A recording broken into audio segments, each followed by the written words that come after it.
Hello, everybody. My name is Graham Elwood, and you are watching The Political Vigilante. Great way to support the show is go to patreon.com, where you can do what Faye Edelstein has done. A longtime supporter of the show. Faye, thank you so much. You can submit articles and topics for me to discuss. So you are all political vigilantes. That's why I do this show, because I don't work for the corporate media.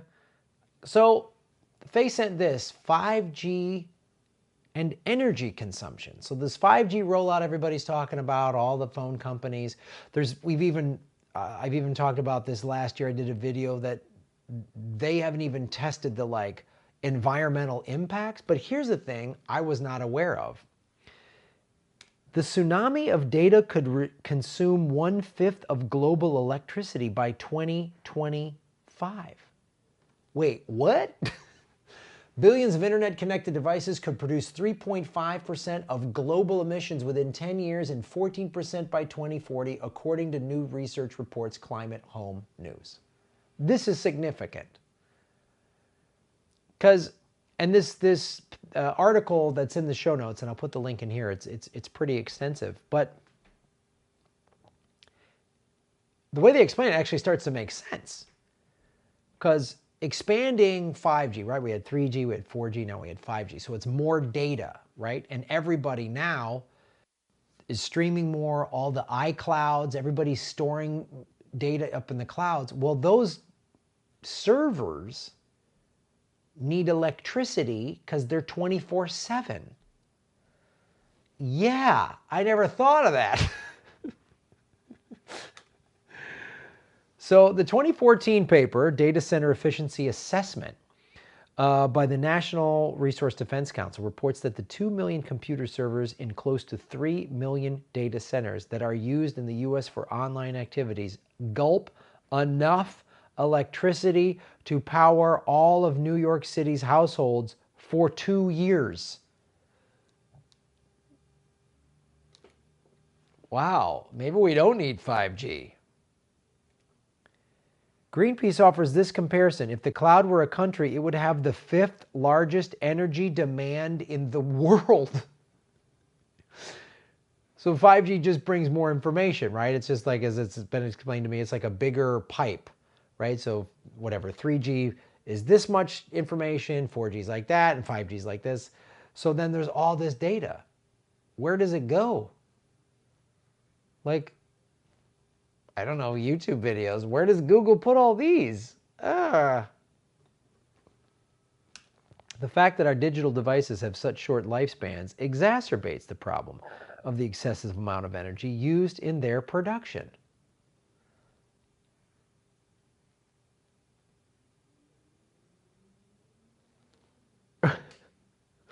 That's another point.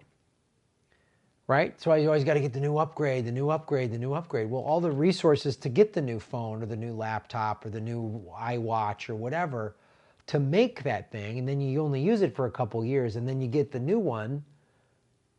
So there's all the data storage. Now there's all the resources to make the product, and then to dispose of it, and then to get the new one.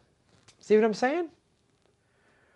An even stronger reason that energy consumption of wireless 5G and the low T must be considered is that our energy grid is still run primarily on fossil fuels, coal, natural gas, and petroleum.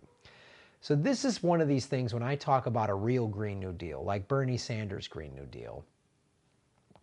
One of the things that would do is get us off of fossil fuels, right? So then we're off of it. We got to be completely off of it. His plan, he just last summer, he switched it. He said, we got to be done by 2030. He used to have like 2035 or 2040, I forget. But he said last summer, he revamped his Green New Deal and said, 2030, done in 10 years, off of it.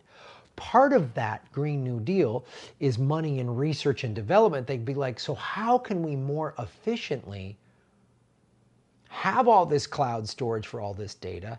How can we have more sustainable electronics and devices? How can we do that? I bet you if we put a bunch of smart people in a room and put some money and research time into that, we could figure that out. First and foremost, if we got our power grid completely updated, first of all, we have a very old power grid that's very wasteful, but if we had a more updated power grid, and then we had something that the way we're getting the energy, we go green energy. So now these clouds that are like taking up, as the statistics were just shown, taking up as much as New York City or the 5th largest country in the world, and that's green energy. So already that's a better solution. And then we start finding, how can we store this data in a more efficient way? There's a solution out there. I firmly believe this. I say this with everything. There's a solution out there. Some of them are already in the works. They just need more funding. I've talked about this, the video I did about the soil bacteria that they found that actually extracts methane from the soil. Put some money and research behind that. They could figure out how to get it to extract it from the air, right? I talked about the algae that they figured out how to extract CO2 from the air at 400 times the rate of trees. That's pretty impressive. We had Dr. Jill Stein on the show who said, look, for a couple $100 billion, we could plant 1 trillion trees, which would clean the air like that. Just plant, so there's all of those things could be done. Not one of them, which one's the best, we could do all of them and put people to work in the process doing it. But this is a big issue. This is another thing like, oh wow, I hadn't thought of this. So exorbitant amount of energy that will be needed to support the low T and its highly energy intensive footprint will necessarily result in a huge increase in carbon emissions. A huge increase in carbon emissions, thereby adversely impacting our climate. See what I'm saying? It's mostly fossil fuel is what's creating the electricity, what's powering the electricity. Now there's this even massive demand for all of this storage.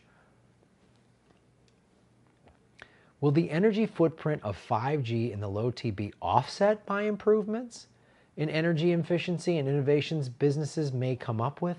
Not certain at all. So the question at the end of this research article, could it, in energy efficiency and innovations businesses may come up with? This is what I'm talking about.